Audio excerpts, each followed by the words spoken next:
صلی اللہ علیہ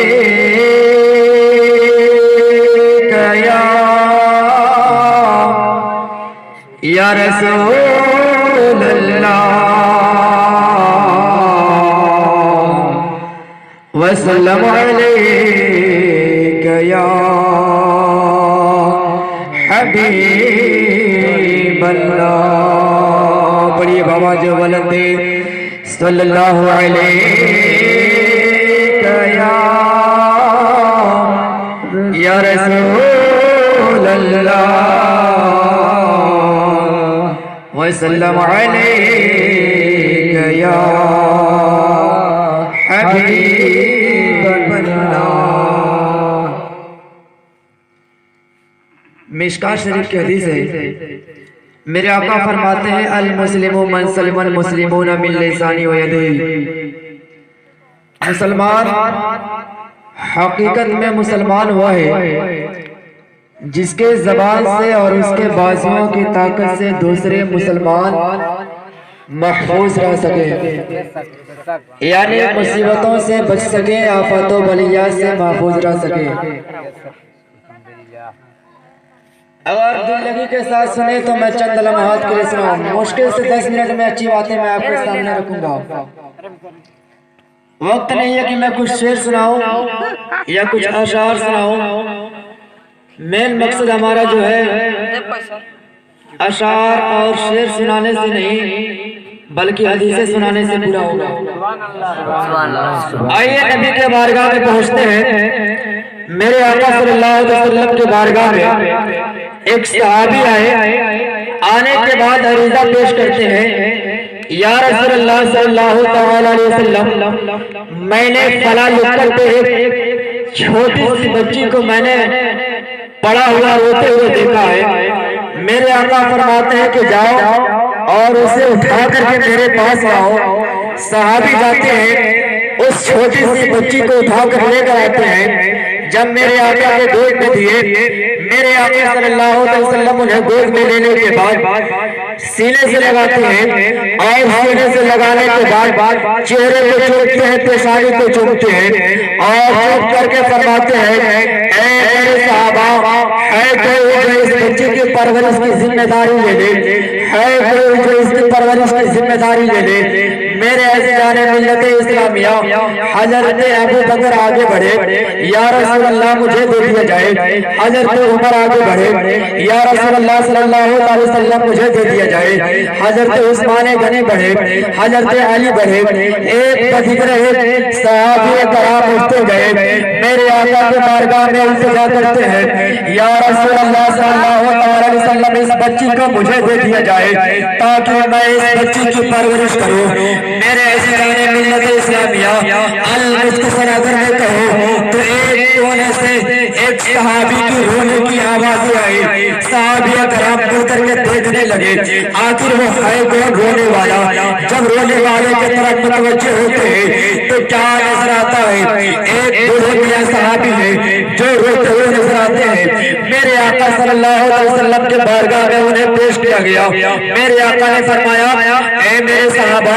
ذرا یہ تو بتاؤ آخر تمہارے رونے کا وجہ کیا ہے؟ آخر تم کیوں رو رہے ہو؟ فرماتے ہیں، یا رسول اللہ صلی اللہ علیہ وسلم، میری صرف یہ التجا ہے کہ میں چاہتا ہوں کہ اس چھوٹی سی بچی کو مجھے دے دیا جائے تاکہ میں اس چھوٹی سی بچی کی پرورش کی ذمہ داری لے لوں، میں اسے پوس پال کر کے بڑا کروں، اس کی پرورش کر کے بڑا کروں، اور اپنے گھروں سے میں اس کے سسرال تک پیدا کروں۔ میرے آقا صلی اللہ علیہ وسلم ان کے رونے کے سبب کو دیکھ کر کے، ان کے درد کو سمجھتے ہوئے، میرے آقا نے کہا کہ یہ لو بچی اپنے حفاظت میں لے لو۔ وہ صحابی جیسے ہی بچی کو گود میں لیتے ہیں اور لینے کے بعد صحابی کرام کی طرف متوجہ ہوتے ہیں، فرماتے ہیں، اے میرے میرے صحابہ سنو سنو سنو سنو، اے صحابی کرام سنو سنو سنو، کیا تم مجھے پہچانتے ہو؟ آواز آتی ہے کہ ہم تو تمہارے ساتھ 5 وقت کی نمازیں پڑھا کرتے ہیں اور ہم تمہیں اچھی طریقے سے جانتے ہیں، کہو کیا کہنا چاہتے ہو، بتاؤ کیا بتانا چاہتے ہو، ہم تو تمہیں اچھی طریقے سے جانتے ہیں۔ فرماتے ہیں کہ سنو سنو سنو، میں کیا بتانا چاہتا ہوں، آج تم دیکھ رہے ہو کہ میرے گود میں